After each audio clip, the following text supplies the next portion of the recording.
Hello, কি অবস্থা সবার? তো এবারে কক্সবাজার যাওয়ার প্ল্যানিং ছিল আমাদের হচ্ছে একদিনের। কেন আমরা সেকেন্ড দিন থাকি, কি হয়েছিল সবকিছু নিয়ে থাকছে আজকের এই ভিডিওটা।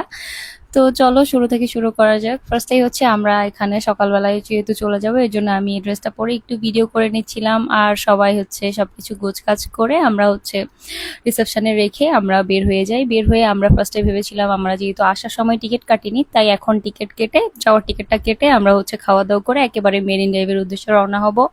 তো যেই কথা সেই কাজ, তার জন্য হচ্ছে আমরা এখানে আমাদের যার যার ভিডিও দেন ছবি একটু কমপ্লিট ইনকমপ্লিট ছিল সেটা হচ্ছে কমপ্লিট করে নিচ্ছিলাম। আমরা এখনো পর্যন্ত জানি না যে আমরা আজকে এই দিনটাও এখানে থাকবো।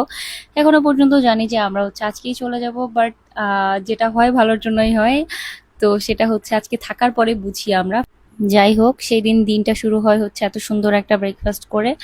আমরা হচ্ছে সেই দিন রওনা হয়ে যাচ্ছিলাম। এখানে আমরা খাওয়া দাওয়া শেষ করে একটা অটোতে করে চলে যাচ্ছিলাম হচ্ছে ডলফিন মোড়ে, যেহেতু আমরা সেখান থেকে আমাদের টিকিটটা কাটবো অ্যান্ড দুপুরের লাঞ্চটাও হচ্ছে আমরা কাচিরাইন থেকে করবো। আমি কক্সবাজার আসলে অলওয়েজ একটা জিনিস প্রেফার করি যে কক্সবাজারের কাচিরাইনের কাছে অন্য সব জায়গার কাছে একরকম, বাট আমার কাছে কক্সবাজারের কাচিটা কেন জানি না অন্যরকম লাগে, সবচেয়ে বেস্ট লাগে। তো তাই আমি একবার হলো কক্সবাজার আসলে কক্সবাজারের কাচ্চি রাইনের কাচ্চি খাওয়ার ট্রাই করি। বাই দ্য ওয়ে, এখানে হচ্ছে আমাদের কাচ্চিটা চলে আসে অ্যাজ অলওয়েজ। কাচ্চি অনেক বেশি মজা হয়, সেদিনও তার ব্যতিক্রম কিছু ছিল না, আমার কাছে ভালোই লেগেছিল। অ্যান্ড বোরহানির টেস্ট আমি কখনই কিছু বলি না, কারণ বোরহানি আমার পছন্দ না, এই জন্য বোরহানি নিয়ে আমি কোনো কথা বলবো না। তারপরে আমরা হচ্ছে চলে আসার সময় এখান থেকে একটা পিরনি নিয়ে নিই, যেটা আমার কাছে অনেক বেশি মজা লাগে। তো এখানে খাওয়া দাওয়া শেষ করার পরে আমরা অনেকক্ষণ টিকিট কাউন্টারে আসা যাওয়া করি, বাট আমরা সেদিন আনফরচুনেটলি আমাদের টিকিটটা পাই না। তো আমাদের অনেক মন খারাপ হয়ে যায়। তো ওখান থেকে আমরা ভাবি যে ঠিক আছে, ইটস ওকে, মন খারাপ করা যাবে না, আমরা হচ্ছে এখানে আমাদের আগের রিসোর্টটাতে কথা বলে দেখি, আমরা এখানেই হচ্ছে আরেকদিন স্টে করব। তো যেই কথা সেই কাজ, তার জন্য হচ্ছে আমরা এখানে আমাদের রিসোর্টে আসার আগে দেখি যে একটা ছোট বাচ্চা আম পাড়তেছিল। আমটা দেখে আমরা আর লোভ সামলাতে পারি না, আমরা সবাই মিলে চলে যাই ওখানে আম পাড়া দেখার জন্য। তো এখানে হচ্ছে আমাদের জন্য সে আম পেড়ে দেয়। আম পাড়ার পরে আমরা হচ্ছে তার থেকে এখানে 100 টাকা দিয়ে 4-5টা আম নিয়ে আসি। তো এই আমগুলো হচ্ছে আমরা ওই দিন রাত্রেবেলায় খাই, অনেক বেশি মজা ছিল। সেই ক্লিপটাও আমি তোমাদের সাথে অ্যাড করে দিব।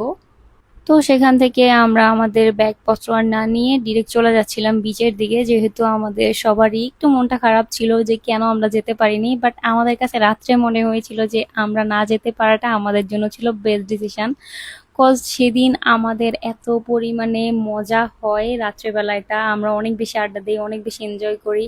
অ্যান্ড আমাদের সাথে সবসময় এটা হয় যখনই আমরা কক্সবাজার আসি, ফার্স্ট দিন হচ্ছে ছবি তোলা নিয়ে ভিডিও করা নিয়ে চলে যায়, অ্যান্ড সেকেন্ড দিন হচ্ছে আমরা জাস্ট এনজয় করি, কোনো ছবি ভিডিও না, জাস্ট এনজয় করি, রিল্যাক্স একটা টাইম স্পেন্ড করি, সব রকমের স্ট্রিট ফুড খাই। লাস্ট টাইম আমরা যখন সেন্ট মার্টিন থেকে কক্সবাজার যাই সেদিন রাতটা যেমন মজার ছিল, এই দিনের কক্সবাজারটাও সেই দিনের মতোই মজা ছিল। যেহেতু আমরা আজকে মেরিন ড্রাইভ যেতে পারিনি, তার জন্য আমরা এখানে এসেছিলাম হচ্ছে চাঁদের গাড়ি ভাড়া করার জন্য। এটার অনেক বেশি রেট ছিল, তার জন্য আমরা হচ্ছে এটাতে আর না নিয়ে চলে আসি হচ্ছে সুগন্ধা বিচের দিকে। এখানে এসে আমরা আনারস মাখা খাই অলওয়েজ, আমরা আনারস মাখাটা সবার আগে ট্রাই করি, এরপরে বাদাম খাই, তারও ব্যতিক্রম ছিল না আজকে। এরপর আমরা এখান থেকে বাদাম নেওয়ার পরে একটু সমুদ্রে পারে না বাদাম খাওয়ার মজাটা আমার কাছে বেস্ট লাগে। হাঁটতে হাঁটতে বাদাম খাওয়া, গল্প করা, এই জিনিসগুলো আমি যতবার যাই ততবারই মিস করি, চলে আসার পরে মিস করি আর কি। বাই দ্য ওয়ে, আমরা এখানে আবার খেয়ে নিচ্ছিলাম ঝালমুড়ি। প্রথমে একটা ঝালমুড়ি খেয়েছিলাম, এখন আবার একটা ঝালমুড়ি, এখন হচ্ছে ভেলপুরি খাওয়া শেষ করে আমরা হচ্ছে রাতের জন্য খাবার নেওয়ার জন্য চলে আসলাম কেএফসি। ফার্স্টে আমরা ভেবেছিলাম হচ্ছে খাওয়া দাওয়া শেষ করে একেবারে আমরা চলে যাব আমাদের রিসোর্টে, রাতের খাওয়া দাওয়া আমরা এদিকে শেষ করবো, বাট যেহেতু আমরা স্ট্রিট ফুড অনেক বেশি খেয়ে ফেলেছি তার জন্য আমাদের কারোই আর খিদা ছিল না, এর জন্য আমরা না খেয়ে একেবারে পার্সেল নিয়ে চলে যাচ্ছিলাম। তো যাওয়ার সময় এখানে দেখলাম মামা একটা মজাদার চা বিক্রি করতেছে, তারপর আমরা এখান থেকে চা খেয়ে নিলাম। তারপর এখানে দেখলাম আবার পেঁয়াজু আলুর চপ বিক্রি করছে, ওটাও আমরা নিয়ে নিলাম। পেঁয়াজু আলুর চপ খাওয়া শেষ করে আমরা খেয়ে নিচ্ছিলাম এখানে চাটা অনেক বেশি মজা ছিল সেই দিন। এখানে আমরা আমাদের রিসোর্টে চলে এসেছিলাম। তো এখানে আসার পরে আমরা এখানে বসে বসে আমাদের খাওয়াটা এনজয় করতেছিলাম। বাই দ্য ওয়ে, এটা কিন্তু অলওয়েজ এভাবে সাজানো থাকে না, তোমরা চাইলে তোমাদের স্পেশাল ওয়ানকে সারপ্রাইজ করতে পারবা তাদের সাথে কথা বলে, এটা ক্যান্ডেল লাইট ডিনার তারা অ্যারেঞ্জ করে দেয়।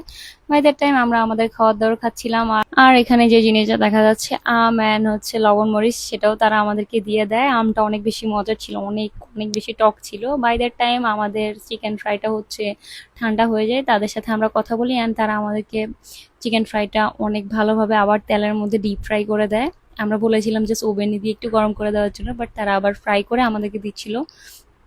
তারপরে হচ্ছে এখানে আমরা আমাদের দুধটা জাল করে নিতে বলেছিলাম, যেহেতু আমরা কফি খাবো সবাই মিলে। তো আমরা যে 2 দিন ছিলাম 2 দিনই হচ্ছে আমরা আমাদের কফিটা বানিয়ে খেয়েছিলাম, অনেক বেশি মজা হয়েছিল। এই রাতটা অনেক অনেক বেশি মজা ছিল। এখানে আমরা রাত্রেবেলা লুডো খেলছিলাম আর খাওয়া দাওয়া করতেছিলাম। লাস্টে আমাদের কফিটাও চলে আসে। এরপরে কফিটা এনজয় করতে করতে আমরা আমাদের পরের দিন কোথায় যাব, কি করব সবকিছু প্ল্যানিং করে ফেলেছিলাম। আর last but not the least, এখানে কফি দিয়ে বিস্কুটটা ডিপ করে খেতে এত পরিমাণ মজা লাগছিল আমার কাছে। বাই দ্য ওয়ে, সেদিনের পরে আমরা কি কি করেছিলাম, এরেন্ডায় গিয়েছিলাম, সবকিছু নিয়ে থাকছে next video. Till then, bye by.